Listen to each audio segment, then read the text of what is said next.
Bonjour, on va voir comment il fallait répondre aux différentes activités qui vous étaient proposées pour l'introduction à la résolution d'équations. Première activité, on vous demandait de répondre à cette question. Je pense à un nombre, je lui ajoute 13 et je trouve 20. Quel est ce nombre? Et on vous demandait d'écrire une égalité représentant cette phrase.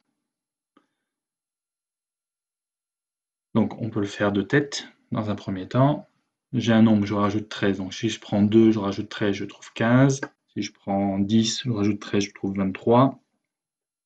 Donc on trouve facilement que si je prends 7 et que je rajoute 13, je trouve 20. Donc nous, ce qui nous intéresse, c'est de savoir comment le traduire par une égalité. Donc, ce qu'on fait, c'est on dit qu'on choisit un nombre, on va l'appeler x. On va lui ajouter 13, donc le nombre de départ qu'on aura choisi, x plus 13. Et après, on dit que le résultat donne 20, donc x plus 13 égale 20. C'est comme ça qu'il fallait trouver. Donc on a déjà tout à l'heure résolu comment on le trouve. 7 était le nombre de solutions. Et donc on voit qu'on l'obtient en faisant 20 moins 13, ça nous donne 7. Deuxième activité. Maintenant, on vous demandait de trouver quel nombre pouvait rendre vrai chacune de ces égalités. C'est-à-dire qu'il fallait trouver x, y, t, u et z pour chacune des égalités. Donc 2x égale 28. Donc c'est-à-dire que là, on cherchait un nombre qui, quand on prend son double, le résultat devient 28. Donc on peut faire par essai, 2 fois 10, 2 fois 15, 2 fois 15 c'est 30, 2 fois 10 c'est 20. Et donc on voit que si on prend 2 fois 14, on trouve 28. Donc on peut le faire par tâtonnement, ou alors on peut se rendre compte qu'on va trouver ce 14, c'est ni plus ni moins que 28 divisé par 2. Donc, deuxième question, 3 plus y égale 15. Donc on cherche le nombre qui, quand on lui ajoute 3, donne 15. Donc là, un peu comme la première activité, on trouve y égale 12. Et ce qu'on voit, c'est qu'on peut l'obtenir en faisant 15 moins 3. 4t égale 32, c'est le même style que le premier. Donc, quel nombre, quand on le multiplie par 4, donne 32? Donc là, on va dans la table de 4. On peut le réciter 4 fois 5, 4 fois 6, 4 fois 7, 4 fois 8, 4 fois 9, 4 fois 10. On voit que 4 fois 8, c'est 32. Et une autre façon de le trouver, c'était de faire 32 divisé par 4. Ensuite, u moins 5 égale 30. Donc quel nombre, quand on lui enlève 5, on trouve 30? Donc c'est 35. 35 moins 5, ça nous donne bien 30. Et on voit qu'on a fait 30 plus 5 pour trouver le résultat. Et le suivant, 6 moins z égale 4. Quel nombre, quand on le retranche à 6, donne 4? Donc 6 moins quelque chose donne 4. On trouve 6 moins 2 égale 4. Et donc on voit que c'était ça la solution. L'activité 3, l'histoire de billes. Donc on part d'une situation où on a deux personnes. Ici, on va dire qu'on a Ali. On va lui donner, on va partir avec 3 billes, et Sonia aussi avec 3 billes.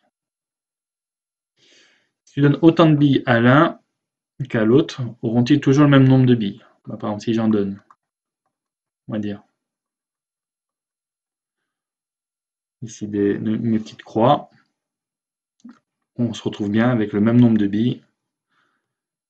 On a donné la même chose à l'un qu'à l'autre. Maintenant, deuxième question, maintenant on va prendre un certain nombre de billes.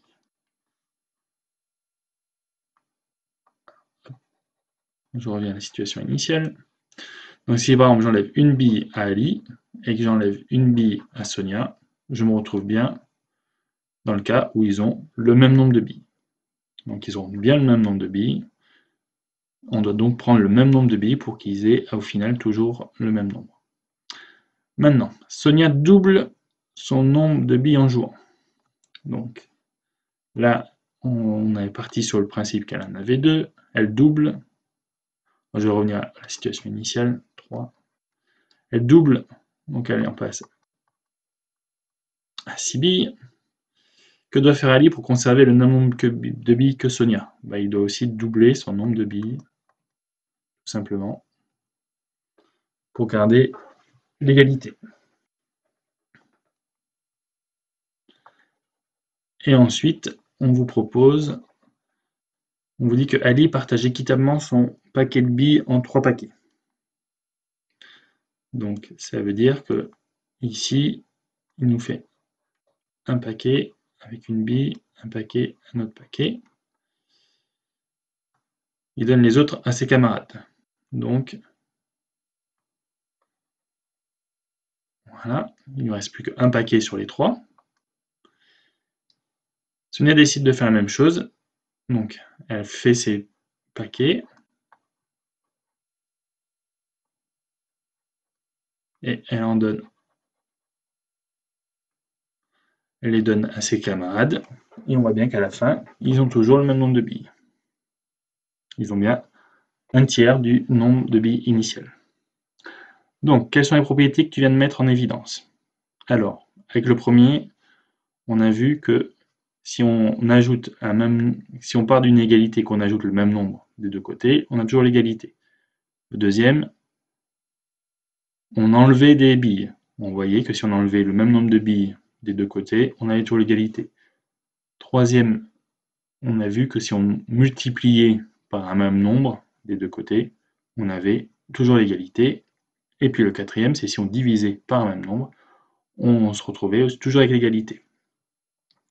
Donc c'est ce qu'on vient de mettre en évidence, et ça va être le principe de résolution des équations. Donc on peut ajouter un même nombre des deux côtés de l'égalité, on peut soustraire un même nombre des deux côtés de l'égalité, on peut multiplier par un même nombre des deux côtés de l'égalité, et on peut diviser par un même nombre des deux côtés de l'égalité. Une autre façon de le voir, c'était dans l'activité 4.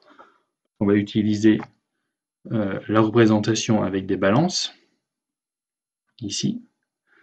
Donc, on nous dit que dans le premier cas, on a la balance qui est équilibrée. C'est-à-dire qu'on a le poids d'un rond qui est égal au poids d'un carré. Ce qu'on fait, c'est qu'on va mettre du même côté, de chaque côté, on va mettre un triangle.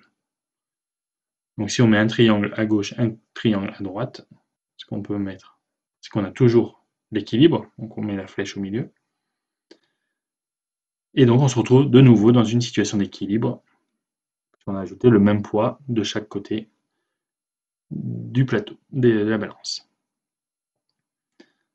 Pour le petit b, on repart de la même situation initiale. On a donc le poids d'un rond qui est égal au poids d'un carré. Ici, on a donc rajouté 2 ronds à gauche et 2 carrés à droite. Mais comme le poids d'un rond est le même qu'un poids d'un carré, en fait, on a rajouté le même poids à gauche que le même qu'à droite. Donc, on est toujours dans une situation d'équilibre.